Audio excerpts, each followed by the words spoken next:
যে নৱবৰ্ষৰ প্ৰাকখনত অৰ্থাৎ প্ৰথমটো দিনত আমি যদি যাওঁ যোৱা কেইটা বৰ্ষত যি অসম ৰাজ্যিক চিৰিয়াখানা আছে অসম ৰাজ্যিক চিৰিয়াখানাত যথেষ্ট সংখ্যক দৰ্শনাৰ্থীয়ে ভিৰ কৰে কিন্তু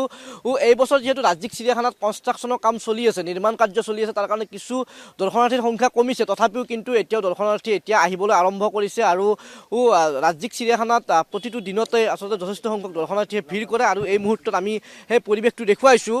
বাহিৰৰ পৰা ইতিমধ্যে আহিবলৈ আৰম্ভ কৰিছে বিভিন্ন লোক ওলাই আহিছে আৰু আহি ৰাজ্যিক চিৰিয়াখানাত যি আজি বছৰৰ প্ৰথমটো দিন তেওঁলোকে অতিবাহিত কৰিব কোনোজনে নিজৰ সন্তানৰ সৈতে আহিছে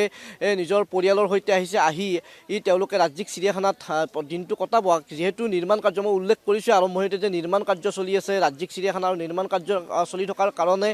কিছু দৰ্শনাৰ্থীৰ সংখ্যা কমিছে তথাপিও দৰ্শনাৰ্থীৰ সংখ্যা এতিয়াও যথেষ্ট ইতিমধ্যে দৰ্শনাৰ্থীসকল আহিবলৈ আৰম্ভ কৰিছে দৰ্শনাৰ্থী যদিও যি সংখ্যা যিখিনি যোৱা কেইটা বছৰত যিখিনি সংখ্যা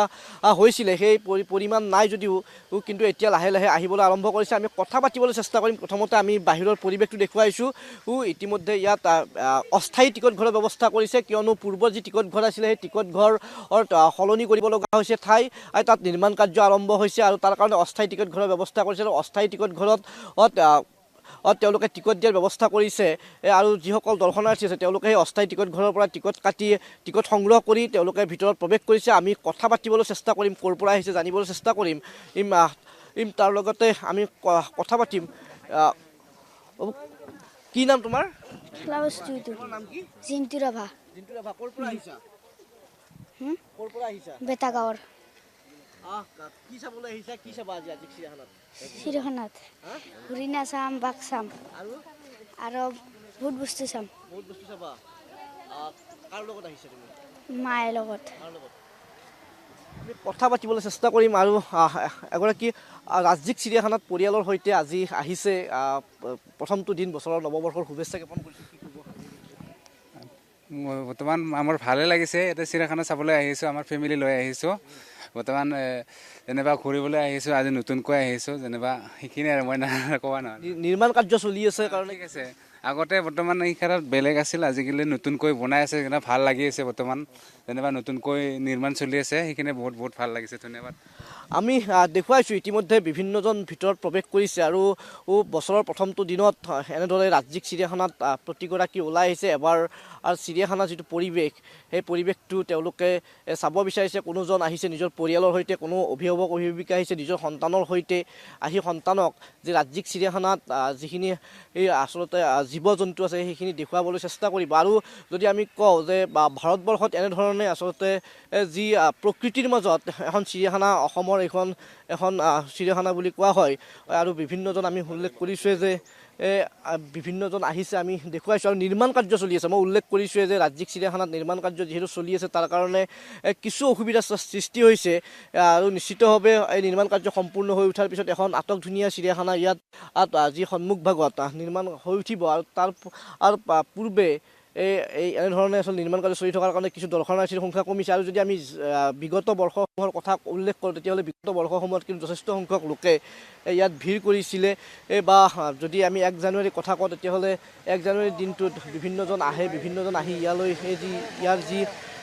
বিভিন্ন জীৱ জন্তু আছে বা নিজৰ অভিভাৱক অভিভাৱিকাসকলে নিজৰ সন্তানক এইসমূহ দেখুৱাবলৈ চেষ্টা কৰিম এনেধৰণে ৰাজ্যিক চিৰিয়াখানাত বিভিন্নজন আহিছে তেওঁলোক আহি ইয়াত তেওঁলোকে যি নিজৰ সন্তানক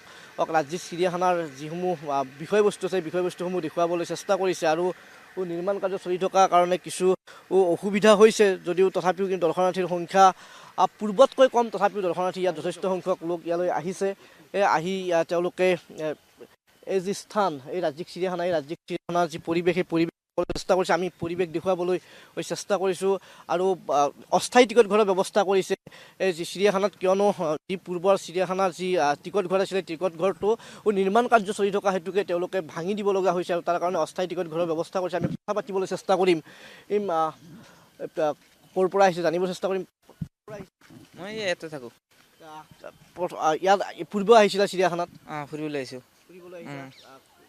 ইয়াৰ পূৰ্বেও আহিছিলা আগতেও আহিছিলা অহা নাই আজি ফাৰ্ষ্ট আজি প্ৰথম আহিছা ফাৰ্ষ্ট টাইম আহিছোঁ এনে ঘৰ ক'ত গুৱাহাটীতে না ঘৰটো লক্ষীপুৰ গোৱালপাৰা ডিষ্ট্ৰিক্ট এবাৰ প্ৰথম আহিছা ৰাজ্যিক চিৰিয়াখানাত তুমি একেলগে আহিছা একেলগে ঘৰটো একেলগে একেলগে একেলগে প্ৰথমবাৰৰ কাৰণে আহিছা প্ৰথমবাৰত আজি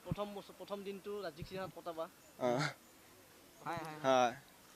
ভাল লাগিছে আৰু ইয়াতে আহিখিনিও ভাল লাগিলে ঘূৰিবলৈ ভাল লাগিব সেইকাৰণতে আহিলোঁ মনটো চালে আৰু যে ঘূৰিবলৈ যাম আজিৰ প্ৰথম দিনটো যিহেতু জানুৱাৰী 1 তাৰিখ আজি তাৰ কাৰণে ঘূৰিবলৈ আহিছোঁ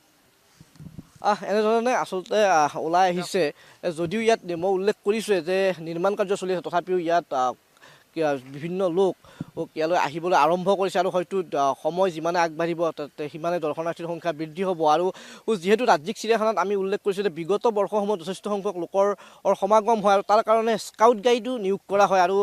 এই বৰ্ষটোত যি ৰাজ্যিক চিৰিয়াখানা কৰ্তৃপক্ষ আছে কৰ্তৃপক্ষই তেওঁলোকে স্কাউট গাইড নিয়োগ কৰিছে যাতে দৰ্শনাৰ্থীৰ সংখ্যা বেছি হ'লে তেওঁলোকৰ নিয়ন্ত্ৰণ কৰিবলৈ অসুবিধা নহয় তাৰ কাৰণে স্কাউট গাইডো নিয়োগ কৰিছে তাৰ লগে লগে যিসমূহ চিৰিয়াখানাত যিসমূহ বিষয়া থাকে তেওঁলোকেও এই গোটেই সামগ্ৰিক পৰিৱেশসমূহ নিৰীক্ষণ কৰি আছে কিন্তু এই মুহূৰ্তত যিমান সংখ্যক আচলতে আশা কৰা ধৰণে যিমান হ'ব লাগিছিলে ভিৰ সিমান সংখ্যক ভিৰ হোৱা নাই আৰু তথাপিও সময় যোৱাৰ লগে লগে ইয়াত দৰ্শনাৰ্থীৰ সংখ্যা হয়তো বৃদ্ধি হ'ব তেওঁলোকে আশা কৰিছে এই ৰাজ্যিক চিৰিয়াখানাত বছৰৰ প্ৰথমটো দিনত তেওঁলোক আহে স্কাউট গাইড নিয়োগ কৰা হৈছে তোমালোক ক'ৰ পৰা আহিছা আমি গুৱাহাটীৰ পৰা আহিছোঁ আমি Guwahati public school Guwahati public school অঁ প্ৰতি বছৰে আহা নে ইয়াত এইবাৰ এইটো মোৰ ফাৰ্ষ্ট টাইম হয় ফাৰ্ষ্ট টাইম হয় অঁ আজিৰ দিনটোত ইয়াত তোমালোকে স্বেচ্ছাসেৱক হিচাপে কাম কৰিবা কেনেকুৱা আমি নিজৰ বেষ্ট দিম ইয়াতে to do our service and you can talk to our other scouts also' তোমালোক গুৱাহাটী পাব্লিক স্কুলৰ পৰা কিমানজন আহিছা 5জন আৰু তোমালোক কিয় ইয়াত মানে হেৰি কৰাৰ কাৰণে মাতিছে ডিউটি কাৰণে আজিৰ দিনটোৰ কাৰণে আজিৰ দিনটোৰ কাৰণে মাতিছে মই উল্লেখ কৰিছোঁ যে আৰু ইতিমধ্যে এয়া দেখুৱাইছোঁ এয়া দৰ্শনাৰ্থী ইতিমধ্যে আহিবলৈ আৰম্ভ কৰিছে আমি কথা পাতিম কিছু দাদা ক'ৰ পৰা আহিছে আমি গোলাঘাট বাদলিপাৰাৰ পৰা আহিছোঁ হয় আমি প্ৰথমতে আহিলোঁ আমি জুবিন দাক স্মৰণ কৰি পেলাই আজি আহিছোঁ আমাৰ আজি আটাইতকৈ দুখৰ দিনটো হ'ল অন্যবাৰ জুবিন দাৰ কথা আমাৰ মনত পৰে বা তেখেতৰ বিহু চাওঁ বা যিকোনো হেৰি কৰোঁ কিন্তু এইবাৰ জুবিন দা নথকাত আমি অত্যন্ত মৰ্মাহত হৈছোঁ দুখ হৈছে আমাৰ সেইকাৰণে আমি গৈ তেখেতক প্ৰথমতে প্ৰণাম কৰিলোঁ তেখেতক প্ৰণাম কৰি তাৰপিছতহে আমি আহিছোঁ ইয়াত ল'ৰা ছোৱালীকেইটাক চিৰিয়াখানালৈ দেখুৱাম বুলি পেলাই আমাৰ বিশেষকৈ আমাৰ 26 চনটো আমাৰ দুখৰ এইটোৱে আৰু আমি এইটো আশা কৰোঁ 26 চনত যাতে জুবিন দাৰ প্ৰকৃত ন্যায়টো পায় তাৰ কাৰণে আমি কিন্তু আজি নতুন বছৰটো আৰম্ভণিতে প্ৰাৰ্থনা কৰিছোঁ বা আমাৰ গোটেই অসমবাসীক আহ্বান কৰিছোঁ বা আমাৰ মন্ত্ৰী মহোদয় আছে সকলোৱে যাতে কৰি আমাৰ জুবিন দাৰ ন্যায় দিয়ে আমি তাকে কামনা কৰিছোঁ মানে